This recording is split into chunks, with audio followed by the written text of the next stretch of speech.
Assalamualaikum warahmatullahi wabarakatuh. Halo teman-teman, kembali lagi bersama saya Her Muhammad. Kali ini saya akan mengajak teman-teman untuk mengikuti bagaimana caranya pruning atau menurunkan pelepah dari pohon kelapa sawit ya teman-teman. Nah, itu adalah pelepah yang harus diturunkan. Oke, bagaimana caranya? Mari kita simak videonya sampai habis.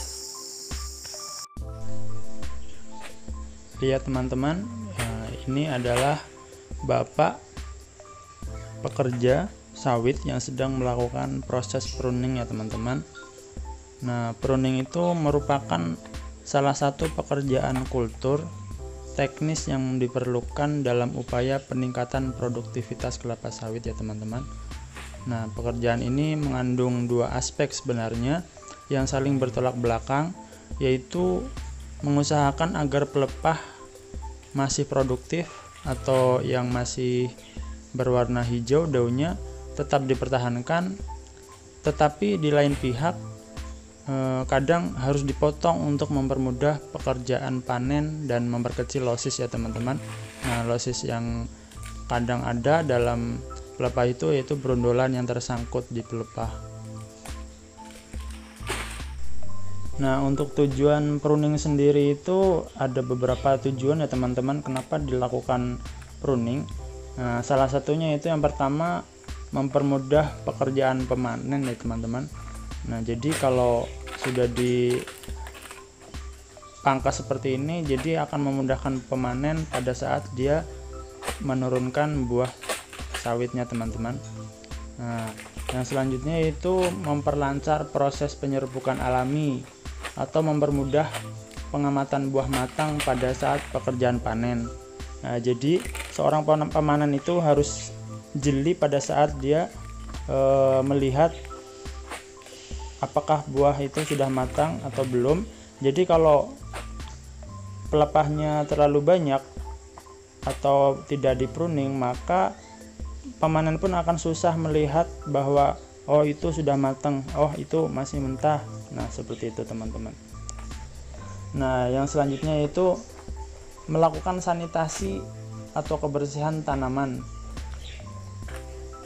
Jadi kalau di pruning itu pohon pun akan terlihat bersih teman-teman.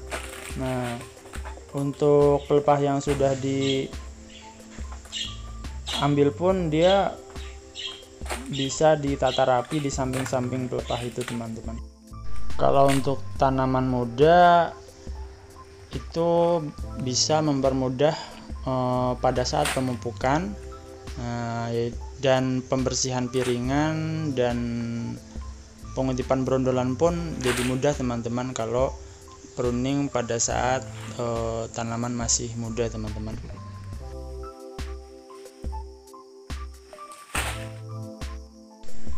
Pruning dilakukan setahun itu sekali aja teman-teman. Nah, harap diperhatikan setelah pruning dan pemanenan dilakukan, pelepah itu yang masih tertinggal harus berjumlah antara 48 sampai 64 pelepah ya teman-teman. Nah, 48 sampai 64 pelepah itu pada pokok-pokok yang sedang mengalami fase bunga jantan. Nah, pruning itu dilakukan hanya sampai 2 pelepah di bawah tandan buah yang masak ya teman-teman. Jadi hanya 2 pelepah di bawah buah yang matang. Nah, itu 2 itu sebagai penyangga buah ya teman-teman. Kita lihat bapaknya ini banyak sekali menurunkan pelepah-pelepahnya. Entah kenapa biasanya seorang pemanen sebelum menurunkan buah yang matang dia akan sekalian menurunkan pelepah sawit yang di bawahnya teman-teman.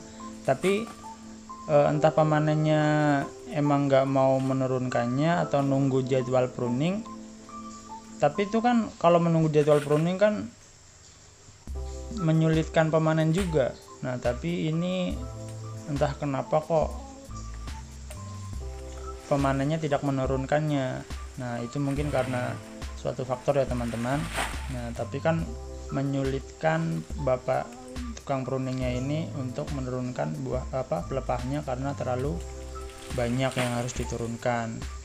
Karena idealnya kan di bawah tangkai atau di bawah buahnya itu harus 2, tapi ini banyak sekali ya teman-teman. Nah, lihat. Nah, itu sedang dilakukan, masih pemangkasan pelepahnya teman-teman.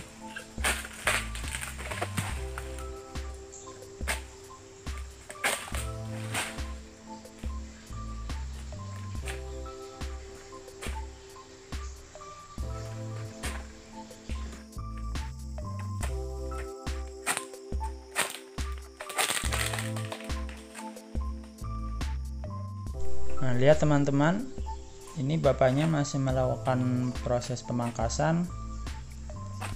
Jadi pemangkasan ini yang diturunkan ya sesuai standarnya ya teman-teman.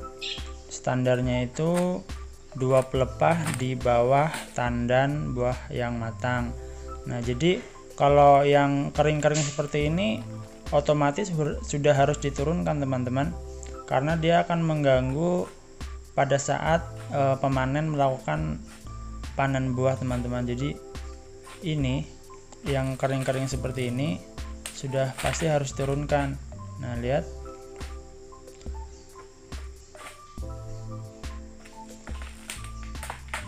Karena tujuannya apa ya, seperti tadi yang saya sampaikan, kalau tidak dipotong dia brondolannya akan jatuh ke ketiak-ketiak pelepah itu teman-teman, jadi akan menjadi losis.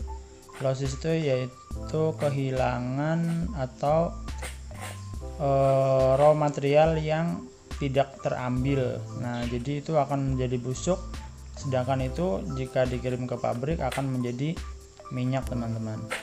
Jadi itu adalah losis. Nah, lihat bapaknya dengan susah payah menurunkan pelepah-pelepah ini.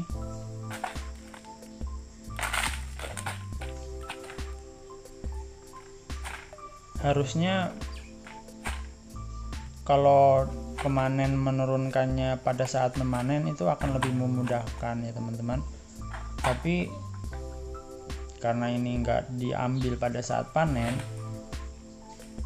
jadi susah sekali rasanya kita lihat bapaknya ini pada saat pruning.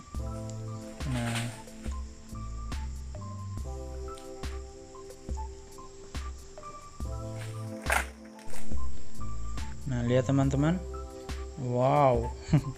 Ini adalah seperti semak teman-teman. Jadi sepertinya ini udah emang nggak pernah diturunkan pelepahnya, padahal rotasi panennya ini masih normal ya teman-teman. Tapi pemanennya mungkin enggan menurunkan pelepah-pelepahnya, atau dia memang bisa manen dengan kendala pelepah-pelepah di bawahnya seperti itu. Tapi yang sering saya lihat, kalau pemanen itu menurunkan buahnya pasti sebelumnya menurunkan pelepah-pelepahnya teman-teman, jadi tidak menyulitkan pada saat buahnya itu diturunkan. Kadang-kala kan buahnya itu tersangkut di pelepahnya, jadi otomatis seorang pemanen harus menurunkannya terlebih dahulu, tapi dengan mengikuti standarnya teman-teman. 2 pelepah di bawah tandan. Nah, ini kalau seperti ini adalah proses pengumpulan pelepah yang sudah diturunkan teman-teman.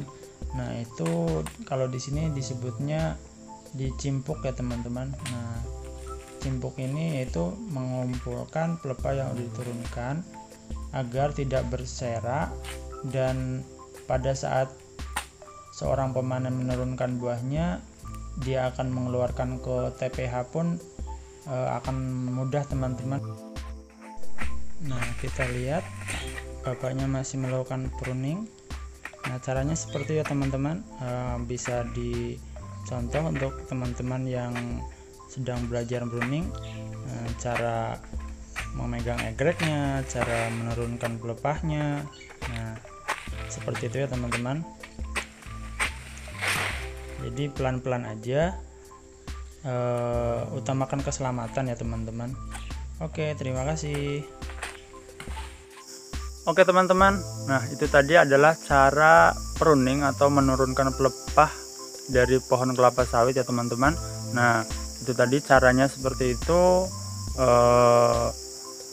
Mudah-mudahan video ini bermanfaat, dan jangan lupa like, komen, dan subscribe ya. Terima kasih. Assalamualaikum warahmatullahi wabarakatuh.